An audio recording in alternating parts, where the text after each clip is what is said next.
بسم اللہ الرحمن الرحیم۔ معزز ناظرین، احکام تجوید کے بارے میں 7واں لیکچر پیش خدمت ہے۔ دعا ہے کہ اللہ رب العزت صحیح اور حق بیان کرنے کی توفیق دیں، آمین۔ مخرج نمبر 15، حروف شفویہ یعنی با، میم، واو، فا میں سے فا کا مخرج ہے۔ جب اوپر کے دو دانتوں یعنی ثنایا علیہ کا کنارہ نیچے والے ہونٹ کے اندرونی حصے سے لگے تو فا ادا ہوتا ہے۔ اب اس مخرج کی تصویری جھلک دیکھیں۔ یہ فا کے مخرج کی تصاویر ہیں، جہاں ثنایا علیہ کا کنارہ نیچے والے ہونٹ کے اندرونی حصے سے لگ رہا ہے۔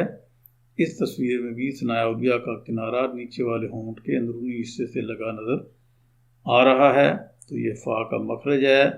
اب فا کو ساکن کر کے اس سے پہلے زبر اور حمزہ لگا کر اسے اپنے مخرج سے نکالنے کی پریکٹس کریں۔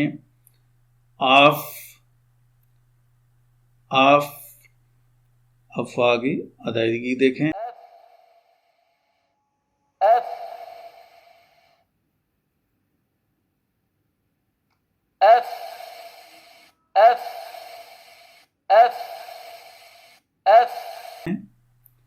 مخرج نمبر 16، حروف شفویہ یعنی با، میم، واو، فا میں سے با، میم، واو کا مخرج ہے۔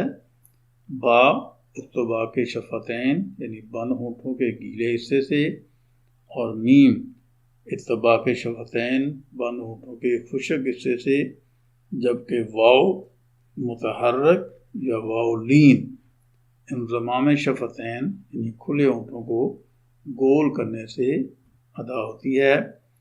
اب اس مخرج کی تصویری جھلک دیکھیں۔ یہ با اور میم کا مخرج یعنی اتباع کے شفتین بند ہونٹ۔ اب با کے مخرج میں یہاں اتباع کے شفتین بند ہونٹوں کے گیلے حصے سے یہ با ادا ہوتی ہے، اور میم کے مخرج میں یہ اتباع کے شفتین یعنی بند ہونٹوں کے خشک حصے سے میم ادا ہوتی ہے، جبکہ واو کھلے ہونٹوں یعنی انضمام شفتین کو گول کرنے سے ادا ہوتی ہے، اور اس کے ادا کرنے میں زبان کا پچھلا حصہ تھوڑا سا اوپر کو اٹھ جاتا ہے۔ اب ان حروف کو ساکن کر کے ان سے پہلے زبر والا حمزہ لگا کر انہیں اپنے مخارج سے نکالنے کی پریکٹس کریں۔ اب،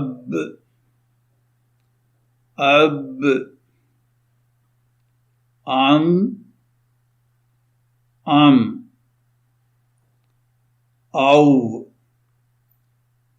او۔ اب ان حروف کی ادائیگی دیکھیں۔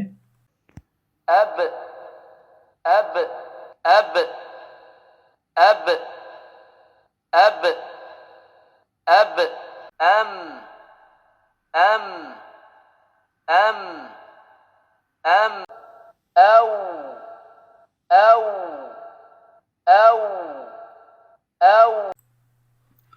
مخرج نمبر 17، خیشوم یعنی ناک، حروف غنہ نون مشدد، میم مشدد کا مخرج ہے۔ دونوں حروف ناک کے بانسا یعنی جڑ سے غنہ ادا ہوتے ہیں، یعنی آواز کو تھوڑی دیر ناک میں ٹھہرا کر پڑھنے کو غنہ کہتے ہیں۔ اس مخرج کی تصویری جھلک دیکھیں۔ یہ ناک کا بانسا یا ناک کی جڑ ہے۔ نون اپنے مخرج یعنی طرف لسان جب اوپر کے دانتوں کے مسوڑوں سے لگے تو نون ادا ہوتا ہے۔ اب یہ اپنے مخرج سے نکلتا ہوا جب اس کو غنہ ادا کریں گے تو اس کی آواز کو تھوڑا سا ناک یعنی ناک کا بانسا یا ناک کی جڑ میں ٹھہرائیں گے تاکہ غنہ ادا ہو۔ اس طرح میم کا مخرج جو ہے وہ اتباع کے شفتین بند ہونٹ کا خشک حصہ ہے، تو یہ اپنے مخرج سے ادا ہوتے ہوئے جب اس کی آواز کو ناک میں ٹھہرائیں گے تو یہ غنہ ادا ہوگا۔ اب اس کی مثالیں دیکھتے ہیں۔ ان،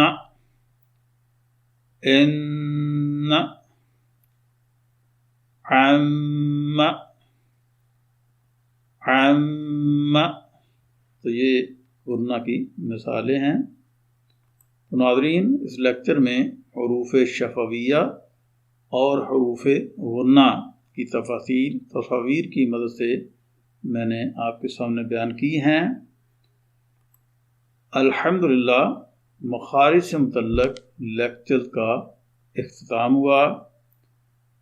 آئندہ لیکچر سے انشاءاللہ حروف کی صفات اور ان کی اقسام کے بارے میں گفتگو کا آغاز کروں گا۔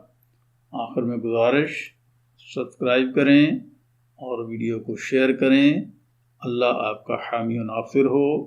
وآخر دعوانا ان الحمدللہ رب العالمین۔